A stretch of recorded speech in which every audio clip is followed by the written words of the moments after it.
Morning friends and dear students and welcome back. आज हम जो टॉपिक डिस्कस करने वाले हैं वो काफ़ी इम्पॉर्टेंट टॉपिक है। एक तो हम इसमें डिस्कस करेंगे प्रीवियस ईयर के हिस्ट्री का जो क्वेश्चन पेपर है, तो जो मार्च 2019 में एग्ज़ाम आपका हुआ था। और सेकंड आपका हम डिस्कस करने वाले हैं how to attempt paper in BA exam and get good marks. तो इन दो टॉपिक के ऊपर हमारा मेनली फोकस रहेगा। और अगर आप नए चैनल के साथ जुड़े हैं तो सब्सक्राइब जरूर कीजिए, और जो पहले से ही जुड़े हुए हैं वो भी सब्सक्राइब करें, क्योंकि इससे मुझे एक तो इंस्पिरेशन मिलेगी आने वाले समय में वीडियो बनाने के लिए, और दूसरा मैं एक तरह से बॉन्ड हो जाऊंगा आपके लिए इस तरह के वीडियो लाने के लिए। तो वन बाय वन हम डिस्कशन करते हैं। तो दो तरह के जब हमारे पास पेपर चेक करने के लिए आते हैं तो दो तरह के स्टूडेंट्स उसमें रहते हैं। एक तो पूरा का पूरा साल पढ़ते हैं, लेकिन जब वो पेपर में जाते हैं तो वो स्मार्टली जो है वो प्रेजेंट नहीं कर पाते हैं, उनकी प्रेजेंटेशन अच्छी नहीं होती है।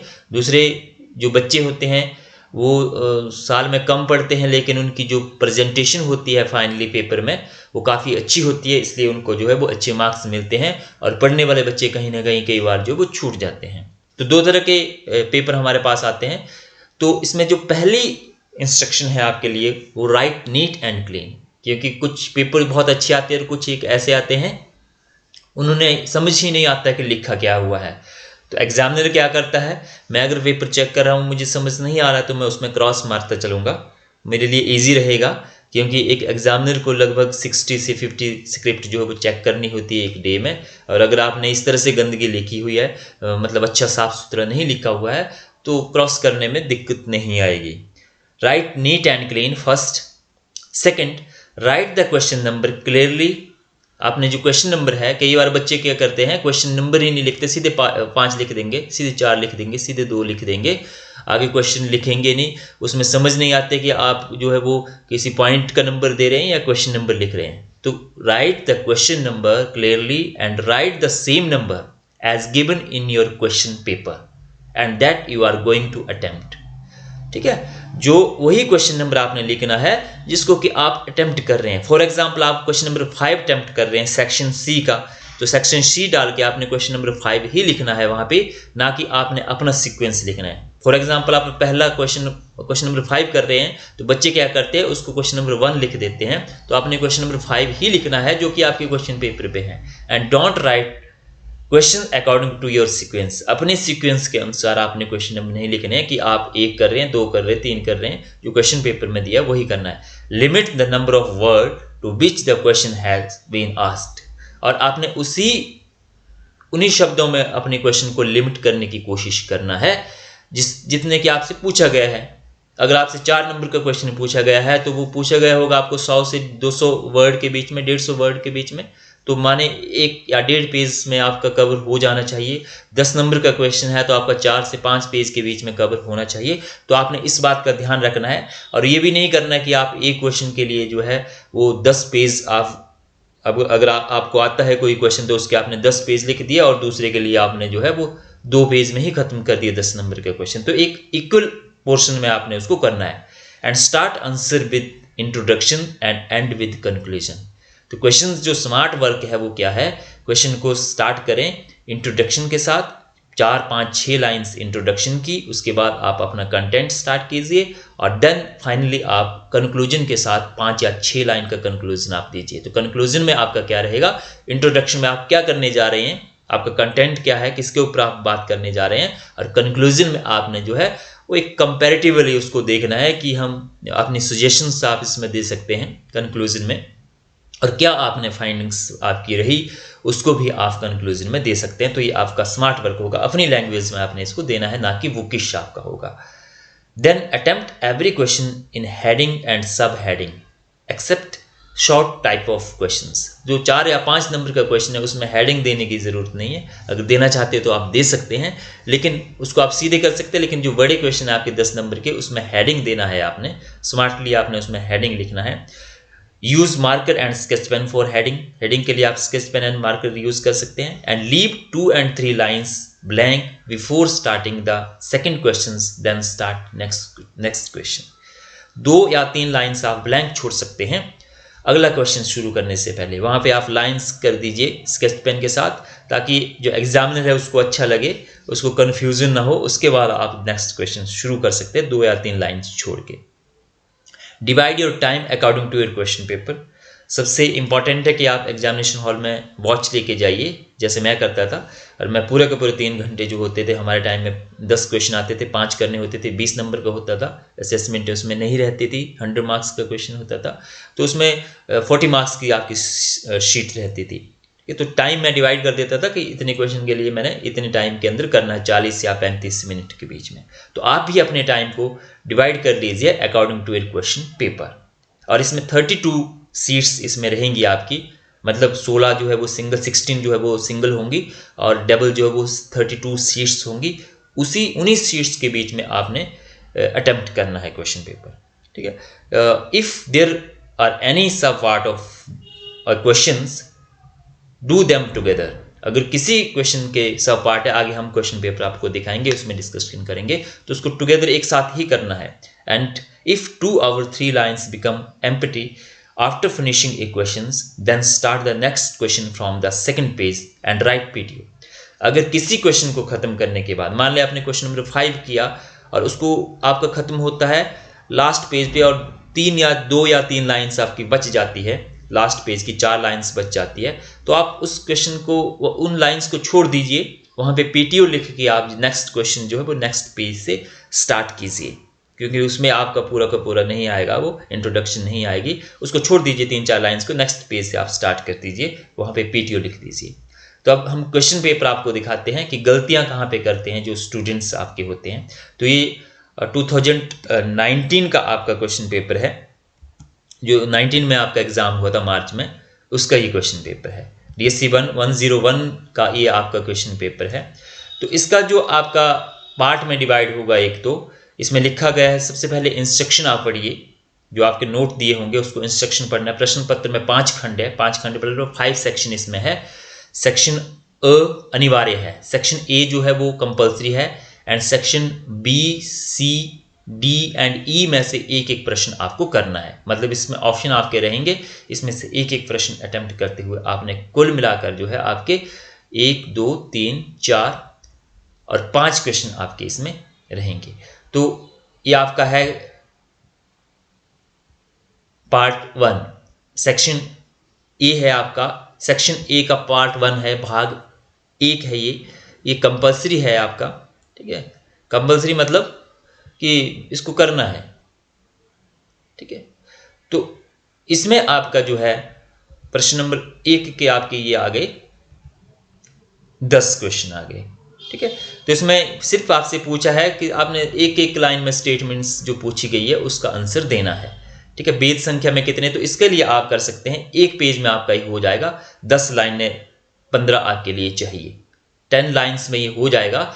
तो आप इसको फर्स्ट से ही शुरू कर सकते हैं, सेक्शन ए डाल के, भाग 1 लिख के, पार्ट 1 लिख के, क्वेश्चन नंबर 1 लिख के 10 लाइनें आप क्वेश्चन नंबर दे दीजिए और उसकी 10 लाइनें छोड़ दीजिए अगर आपको उस वक्त नहीं आते, और बाद में आप उसको कर सकते हैं। तो पूछा गया वेद संख्या में कितने हैं, उनके नाम बताइए। तो वेद संख्या में 4 है, उनके नाम बताने, ऋग्वेद, सामवेद, अथर्ववेद और यजुर्वेद। एक लाइन में आपका आंसर हो गया, कहानी लिखने की जरूरत नहीं है। प्राग ऐतिहासिक काल से आपका क्या अभिप्राय है, 2 लाइन्स आएंगी। प्राग ऐतिहासिक काल से आप, हमारा अभिप्राय ये है जिसमें हम प्राचीन काल की बात करते हैं और जिस काल का हमारे पास कोई रिटन डॉक्यूमेंट नहीं था। इसके ऊपर मैंने वीडियो भी बनाया है, उसको भी आप देख सकते हैं। सिंधु घाटी की सभ्यता की मोहरों के विषय में बताइए, 2 लाइन्स।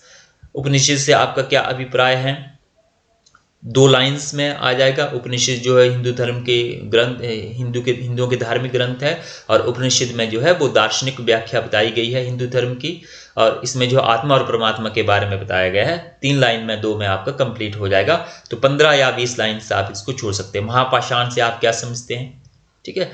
काशी महाजनपद के विषय में बताइए, 2 लाइन्स। जैन धर्म के त्रिरत्न कौन से है, 2 लाइन्स में हो जाएगा। अर्थशास्त्र के विषय में क्या बताइए, तो अर्थशास्त्र कौटिल्य ने लिखा। अर्थशास्त्र में जो है वो मौर्य साम्राज्य की राजनीतिक व्यवस्था के बारे में बात की है। बुद्ध का जन्म कब हुआ, आप सिंपली बता सकते हैं कब हुआ। ठीक है, एक लाइन में आपका आंसर आ जाएगा इसका। और मगध महाजनपद की राजधानी कहाँ थी? तो पाटलिपुत्रा राजगृह थी आपकी, राजगृह। तो आप एक लाइन में ये आंसर हो गया। तो कुछ 2 लाइन्स के, कुछ 1 लाइन्स में आपका पूरा का पूरा ये हो गया। तो यहाँ पे आपका पेज 1 में ही आपका सेक्शन 1 जो है वो कंप्लीट हो जाएगा। अब क्वेश्चन नंबर इसी सेक्शन का जो है पार्ट बी आपका है, ये पार्ट 2 है और इसका क्वेश्चन नंबर 2 है। तो इसमें से कोई 4 प्रश्नों के उत्तर दीजिए। तो ये 4 प्रश्न करने हैं, 5 नंबर का एक प्रश्न है, 20 नंबर आपके हो गए, 20 और 10 30 हो गए। ठीक है, तो इसमें आपको जो है वो 1 या 1.5 पेज में आपने इसको सीमित कर देना है। तो संगम साहित्य पर संक्षिप्त टिप्पणी लिखिए, शॉर्ट में पूछा 1 पेज। सिंधु घाटी की सभ्यता की नालियों का प्रबंध कैसा था? 1 पेज 2 पेज में। वैदिक आर्य सभ्यता के 4 आश्रमों के विषय में बताइए। दिगंबर और श्वेतांबर पर एक संक्षिप्त टिप्पणी दीजिए। मौर्य शासकों के सैनिक संगठन का संक्षिप्त विवरण दीजिए और गंधार कला शैली पर संक्षिप्त टिप्पणी दीजिए। तो ये आपके 1 2 3 4 5 6 पूछिए, 6 में से आपने करने हैं 4 करने हैं। ठीक है, 4 इसमें ऑप्शन दिए गए हैं, आपको 4 करने हैं। तो बच्चे गलती कहाँ पे करते हैं? क्वेश्चन नंबर 3 कर रहे हैं, उसके बीच में फिर से आपका ये सब पार्ट घुसा देंगे। क्वेश्चन नंबर 4 कर रहे हैं, उसके बीच में फिर से आपका ये सब पार्ट घुसा देंगे। तो आपने क्या करना है, ये जो आपके जो फर्स्ट आपका क्वेश्चन है इसको कोशिश कीजिए एक साथ कीजिए। ठीक है, तो ये पार्ट 1 एक साथ कीजिए, इसके बाद पार्ट 2 जो है इसको आपने अगर लास्ट में करना है तो कोई बात नहीं, वहाँ पे आप सेक्शन ए लिखिए, सेक्शन ए पार्ट बी और क्वेश्चन नंबर 2, उसके बाद आप इसको अटेम्प्ट कर सकते हैं। लेकिन आपने ये नहीं करना कि आपने ये तीसरा कहीं पे बीच में कर दिया, फिर आपने क्वेश्चन नंबर 4 कर लिया, फिर आपने ये बीच में कर दिया। माने आप इसको आगे पीछे कर सकते हैं, लेकिन इसके जो सब पार्ट है क्वेश्चन नंबर 2 के, इसको एक साथ ही करना है, ना कि आगे पीछे। अब आपका आ गया सेक्शन बी आ गया। तो बी में आपका क्या है? प्राचीन भारतीय इतिहास को जानने के लिए धार्मिक साहित्यों का क्या योगदान है, वर्णन कीजिए। तो अब यहाँ पे क्या पूछा? आर्कोलॉजिकल सोर्सेज आपसे नहीं पूछे, सिर्फ धार्मिक साहित्य के बारे में बात की है। तो बच्चे क्या करते हैं कि जो पूछा वो नहीं देंगे, आर्कोलॉजिकल सोर्सेज की बात करना शुरू कर देंगे। तो आपने सिर्फ जो है वो धार्मिक साहित्य इंट्रोडक्शन से शुरू करना है आपने, उसमें आप आर्कोलॉजी की बात कर सकते हैं। और उसके बाद जो आपसे मेन पूछा गया है धार्मिक साहित्य का क्या योगदान है, तो उसमें वेद, जैन साहित्य, बौद्ध साहित्य, उसके ऊपर मैंने वीडियो बनाया था, उसकी आप सीधे बात कर सकते हैं। इसके बाद भारत में नवपाषाण काल के लोगों का वर्णन कीजिए। नवपाषाण काल में लोग कैसे रहते थे? तो आपने पूरा पाषाण काल के बारे में बात नहीं करनी है, मध्य पाषाण के काल के बारे में बात नहीं करनी है, आपने सीधे आना है नवपाषाण काल के बारे में। इसके बाद आपका सेक्शन सी आ गया। तो सेक्शन सी में क्या है? सिंधु घाटी की सभ्यता की मुख्य विशेषताएं क्या है? तो विशेषताओं में आप दे सकते हैं उनकी सामाजिक जीवन कैसा था, राजनीतिक जीवन कैसा था, आर्थिक जीवन कैसा था, नगर व्यवस्था कैसी थी, वो सारी की सारी चीजें आप डाल सकते हैं। धार्मिक जीवन कैसा था, तो वो विशेषताएं हो गई। तो 10 नंबर का इंट्रोडक्शन और कंक्लूजन। इसका अथवा करके है, और करके है, या आप इसको कर सकते हैं या क्वेश्चन नंबर 6 को कर सकते हैं। तो आपने सेक्शन सी डालना है। सेक्शन सी का जो भी आप क्वेश्चन कर रहे हैं, 2 में से दोनों नहीं करने हैं आपने, 2 में से 1 करना है। ठीक है, ये नहीं कि आपने 5 भी कर दिया 6 भी कर दिया, तो वो ओवर अटेम्प्ट हो जाएगा, आपको 1 ही क्वेश्चन के नंबर मिलेंगे उसमें। ठीक है, तो जो और करके पूछा गया है 5 और 6 में से 1 ही करना है। ठीक है, सेक्शन सी के। तो इसमें सेकंड पूछा गया प्रारंभिक वैदिक काल में भारतीय आर्यों का सामाजिक, धार्मिक और धार्मिक अवस्थाओं का वर्णन कीजिए। तो सामाजिक और धार्मिक जीवन के बारे में पूछा है, तो यही आपने इसमें देना है। इसके बाद सेक्शन मतलब डी में आपके 2 क्वेश्चन, 2 में से आपने 1 करना है, या 7 करना है या 8 करना है। राजतंत्र और गणराज्यों के शासन प्रबंध का वर्णन कीजिए। बौद्ध मत के मुख्य सिद्धांत कौन से है, इसके बारे में बात कीजिए। तो आप वही क्वेश्चन पहले शुरू कीजिए अटेम्प्ट करना जो आपको अच्छे से आता हो। ठीक है, अच्छे से मतलब जिस पे आप कॉन्फिडेंट हो, उसी से आप शुरुआत कीजिए। वो कोई भी क्वेश्चन हो सकता है, लेकिन सब पार्ट आपने एक साथ करने की ध्यान रखना। और खंड ई, इसमें आपका लास्ट जो है वो अशोका को संसार का सबसे बड़े सम्राटों में गिना जाता है। इस प्रसिद्धि का आधार क्या है? तो आप अशोका की बता सकते हैं, पूरा का पूरा जो है उसका धम्म के बारे में बता सकते हैं, उसके अचीवमेंट के बारे में बता सकते हैं, उसका किस तरह से लोगों के वेलफेयर के लिए उसने कार्य किए, उसके बारे में आप बता सकते हैं। और इसके बाद क्वेश्चन नंबर 10 है कनिष्क के चरित्र और सफलताओं का मूल्यांकन कीजिए। ठीक है, तो ये लास्ट है, इसमें से 2 में से आप 1 कर सकते हैं। तो आपने नीट एंड क्लीन करना है, जैसे मैंने आपको बताया उस तरह से आपको करना है, तो आपको अच्छे मार्क्स जो है वो इसमें आएंगे। नेक्स्ट चलते हैं, जो आपका सेकंड पेपर है, यह आपका HISTA 102 कोड। तो इसमें भी वही आपका पैटर्न है। तो इसमें खंड सेक्शन ए का पार्ट 1, इसमें परिभाषा डेफिनेशन टाइप के क्वेश्चन पूछे गए हैं। तो इसमें से आपने सिर्फ 5 करने हैं, ठीक है। 1 2 3 4 5 6 7 8 में से जो है 5 क्वेश्चन आपने अटेम्प्ट करने हैं डेफिनेशन टाइप, मतलब कि 2 या 3 लाइंस में। तो वही पैटर्न आपने इसमें फॉलो करना। हरिसेन कौन था, इसके बारे में आपने बताना है। फायान कौन था, वह भारत क्यों आया, इसके बारे में 4 या 5 3 या 4 लाइन्स में बताना है। पुलकेशिन देते पर 2 पंक्तियां लिखिए, 2 लाइनें लिखनी है। पुलकेशिन सेकंड के बारे में बताना है। चोलों के समय में देवदासी कौन होती थी, इसके बारे में। सामंतवाद की गुण, ठीक है। तो सब पार्ट जो आप कर रहे हैं, क्वेश्चन नंबर मान लो आपको 8 में से ये आता है पहले, तो BII डाल दीजिए आपने, मतलब 7, क्वेश्चन नंबर 7 यहाँ पे पार्ट इसका कर रहे हैं आप। राजा दाहिर कौन था, अरबों के सिंध पर आक्रमण के मुख्य 2 कारण, 2 ही लिखने हैं आपने, 3, ठीक है। तो इस तरह से ये हो गया आपके 10 नंबर के। तो ये आपने जो सब पार्ट है यहाँ पे भी मैं बता रहा हूँ, इसको आपने साथ ही करना है। इसके बाद इसका क्वेश्चन नंबर 1 का सेक्शन बी आ गया। तो सेक्शन बी में जो है आपका 4 क्वेश्चन आपने करने हैं। कोई 4 प्रश्न कीजिए, 5 नंबर के होंगे। गुप्त काल के संबंध में कौन कौन से मुख्य ऐतिहासिक स्रोत है, हिस्टोरिकल सोर्सेज के बारे में बताना है। चालुक्य प्रशासन का संक्षिप्त वर्णन आपने करना है। हिंसांग कौन था, हर्षवर्धन के विषय में क्या जानकारी देता है। चोल कला और साहित्य के बारे में आपने बताना है। और राजपूतों का सामाजिक और राजनीतिक जीवन यहाँ पे आपने बताना है। तो इसमें काफ़ी सारा वाइड है सामाजिक और राजनीतिक जीवन, लेकिन आपने इसको सीमित करने की कोशिश करना है 1 या 1.5 पेज में। और मुस्लिम आक्रमण के समय भारत की राजनीतिक दशा कैसी थी, ये आपका यहाँ पे हो गया। तो इसको आप जो है वो ये जो सब पार्ट है इसको आपने एक साथ ही करना है, ना कि किसी क्वेश्चन के बीच में आपने घुसा देना है। इसके बाद सेक्शन बी है आपका। सेक्शन बी में समुद्रगुप्त भारत के सुप्रसिद्ध शासकों और विजेताओं में से एक है, इस कथन की विवेचना कीजिए।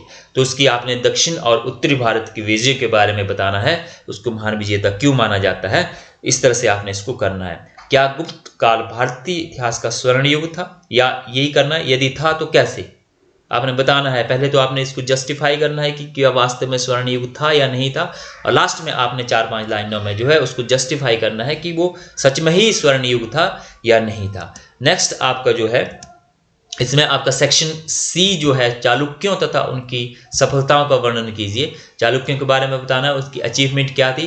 पाल प्रतिहार राष्ट्रकूट के राजनीतिक संगठन का आपने वर्णन करना है, इसमें से भी आपने एक क्वेश्चन करना है। फिर आपका सेक्शन डी आएगा, हर्षवर्धन के चरित्र और सफलताओं का वर्णन कीजिए। तो ऐसे जो क्वेश्चन होते हैं वो काफी इजी रहते हैं, ये आपने करना है। या राजा राम प्रथम तथा राजेंद्र प्रथम की सफलताओं का मूल्यांकन कीजिए। तो 2 में से 1।